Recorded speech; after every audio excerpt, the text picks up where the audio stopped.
ce matin revient sur le procès Khalifa Sall, Sud Quotidien. Je ne sais pas si Mam Sidi. Mam Sidi. Je vais l'aider. Voilà. Lamp. Mam Sidi Lamp Diop. Mam Sidi Lamp Diop. Voilà. Voilà. On a Sud Quotidien. Procès de Khalifa Sall et compagnie au tribunal de Dakar, J17. La défense à couteau tiré. Wow. La défense à couteau tiré. Pourquoi la défense à couteau tiré? On va se rapprocher de Walf Quotidien pour comprendre. Ah, Mam Sidi Lamp. Lamp. Voilà. Merci, voilà. Mam Sidi. Sohor. Lamp Fall. Ouais. Mam Sidi Lamp Fall. Voilà. Soror. Donc. Soror. Voilà. Alors, on a Walf Quotidien. Sud Quotidien disait tantôt que la défense était à couteau tiré. Mais Walf Quotidien explique. C'est-à-dire, c'est à propos de des plaidoiries au procès de Khalifa Sall, la défense se fissure.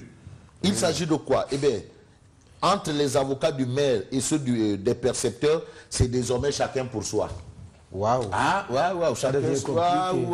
Waouh. C'est ce que nous révèle Walf Quotidien ce matin. C'est désormais chacun pour soi, Dieu pour tous. Ouais, maintenant, ce n'est plus Ben Bop là ou le Ben Mbous là. Non, chacun pour ça. Bon, que de poisson, je ne sais pas. En tout cas, chacun pour soi. On travaille pour celui qui t'a embauché. Ah, c'est normal. C'est vrai qu'on dit liberté de la presse.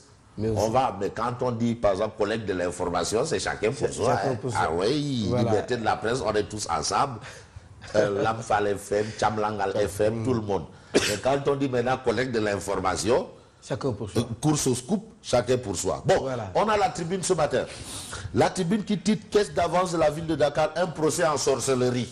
En sorcellerie. En sorcellerie. Et qu'est-ce qu'il a? Donc en réalité, pour comprendre ce procès-là, il faut aller voir les parents de Mambaï là. Bon, bref, un procès en sorcellerie, c'est le titre qui bat la une de la tribune. Pour la défense, les procès verbaux d'audition sont nuls et sans effet. Ça, c'est ce que nous note la tribune. Et puis la tribune parle de l'audition de Ahmed Aïdara, notre confrère, qui est passé au crible hier au commissariat de Guédiawaye. Pour dire quoi? Pour dire que le forum du justiciable met en garde. Ça, c'est une information. L'autre information, c'est Mamadou Kanibey, maire de Ndoulo, socialiste, qui soutient que la candidature de Tanor sera parrainée par le régime pour leurrer l'opinion. La candidature de Tanor. De ce matin, waouh. Sera parrainée par le régime pour leurrer l'opinion. Il est socialiste. Ouais, il est socialiste. Ah, ça c'est ce qu'il soutient. Que nous dit Réumi Quotidien? Réumi Quotidien parle de Maki Idi. La guerre aura lieu. Ça c'est Tafa le progressiste, Moustapha Dias. C'est que lui moom xale bu cëppi fii moom amul fii mën naa xeex mën naa xuloo waaw mais xale buy cëppi ma du ma ko def Tafa le progressiste. Non, gentle grand mais comme boy. Ouais, comme boy. Non, boy. C'est un saloum.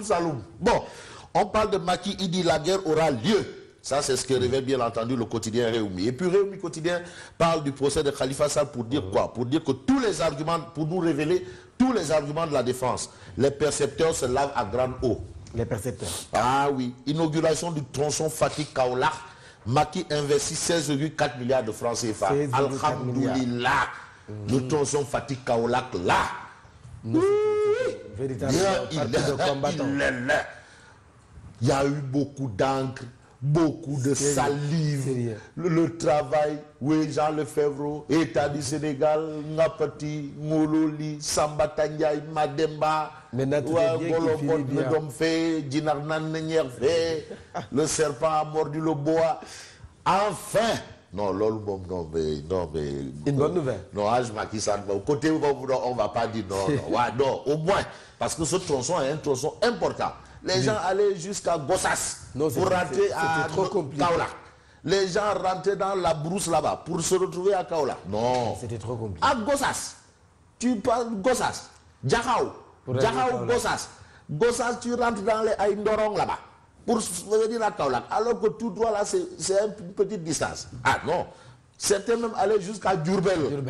Pour redescendre encore par Gossas, Bil, Kaolack. Pour éviter ce tronçon-là. Non, alhamdoulilah. C'est fini. Oui,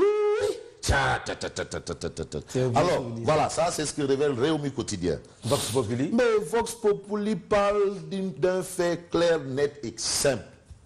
Acculé sur le terrain par Ndabal Kadior, Sonko et les opposants, Macky répond par une tournée politique. Donc ce n'est plus une tournée économique. Non, demandez, en politique, tout ce qu'on pose comme acte, c'est pour en tirer des dividendes. Des dividendes. Ah oui, oui, oui, Macky, tout ce qu'il fait là, c'est pour en tirer des dividendes. Naturellement. Non, attends, pourquoi pas? Naturellement. Si il fait le tronçon là, Kafati Kaola, c'est pas parce que c'est l'enfant de Dieu, hein. Non, c'est pour en tirer des dividendes. Une pierre deux Ah coups. ouais, Cœur Aïb, tout ça là, c'est pour en tirer des dividendes à des dettes. C'est le moment où jamais. Waouh, il va inaugurer. Inauguration. Mais bientôt, le stade avec Mbaye Faye. Hein. Oh, bientôt Teguet. Non, mais c'est que le stade là, on va mettre une piste d'athlétisme. Oui. Ah, C'est ce qu'il a dit. Ce sera un stade de dernière Avec génération. des caméras de surveillance. Caméra de surveillance, projecteur. Série Et sur le le gâteau. gazon là, c'est le même gazon que tu trouves au Stade de France. Stade de France. Même chose. Attends, Tous les Rufisquois sont Macky répond par une tournée politique. Accueil coloré, inauguration et promesse rythme la tournée économique du chef de l'État. Ah waouh. Alors là, c'est normal. C'est normal. Waouh. Le pays va mal par-ci, mais Macky dit le pays va. Il va dire beaucoup. Inauguration, voilà la route. Hein. Argument contre argument et le peuple va décider. Alors, que nous révèle le soleil. Mais le soleil affiche à ça les propos de Haj Macky Sall.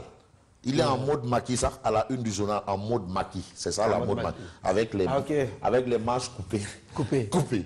Ah ben ça va dormir. Les manches sont coupées. Ça veut dire beaucoup de choses. Hein? Si, ça va. Beaucoup d'interprétations. Macky. Vestimentairement Macky. Mon ambition pour le Sine Saloum, et l'ambition du président, c'est de faire du Sine Saloum un carrefour. Le Sine Saloum a été toujours un grand carrefour, un endroit où tout le monde se rencontrait pour aller au Mali Sine Saloum, pour aller en Casamance Sine Saloum, pour aller en Gambie Sine Saloum.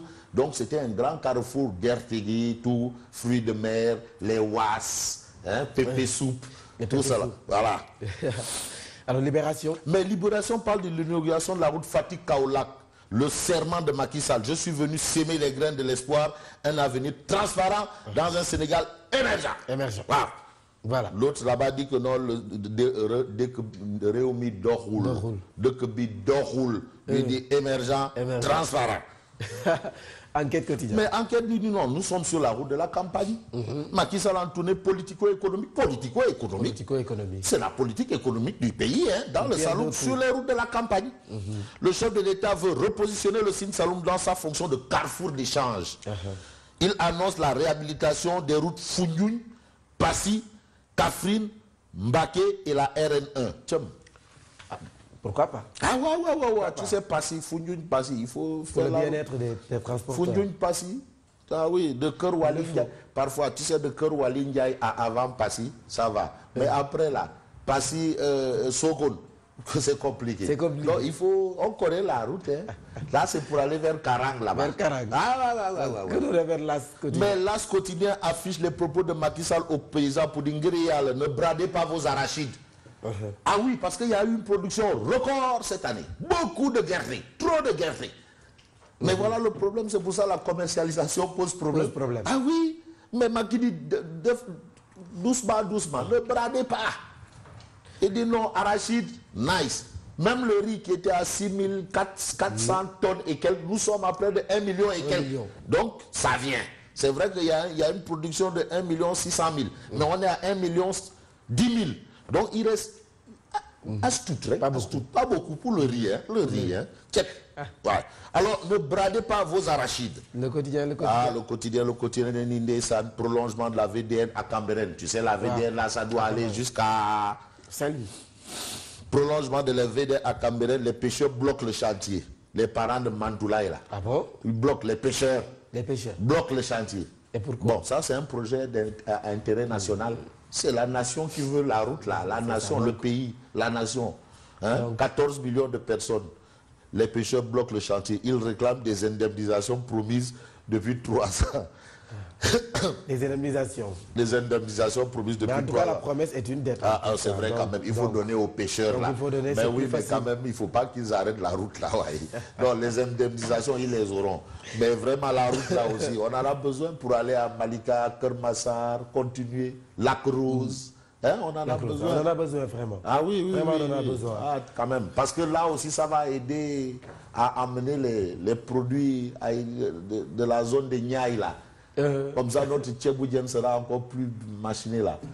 Voilà. Et les docteurs Makumba Diouf là, c'est vrai, ils diront aussi à Maki, mais Maki, tu parles du riz, tu parles de l'arachide, mais parle de l'oignon. De l'oignon. Autosuffisant. Parle des choux, pommes de terre. L'hortoculture, c'est dans ça. Bamgat Noaye. C'est Djurgi la bok. Ah, ouais. Voilà, clin d'œil à Lala Echafal qui est COFEM qui organise un point de presse aujourd'hui. Ah oui, COFEM. C'est un prélude à un grand rassemblement que compte organiser tous les mouvements de soutien à Macky Sall. Ah, mais oui, mais on a. Donc COFEM qui organise un point il faut aller à Tengue. Non, moi, quand j'attends l'inauguration du stade de Tengue. Avec piste d'athlétisme. De qualité. Tiens. Bientôt on aura des champions rufisquois d'athlétisme. Voilà, rendez-vous demain. Sangoundian. Il y a aussi Mbaye Ndione, monsieur le maire de Ngoundian. Oui. Ah oui. Le maire de Ngoundian. Ouais, maire de Ngoundian. Gentle maire. Ah, gentle guy. Et puis, nice. Gentle. Voilà, rendez-vous demain. À demain. Moi, je vous retrouve tout à l'heure et c'est pour le journal.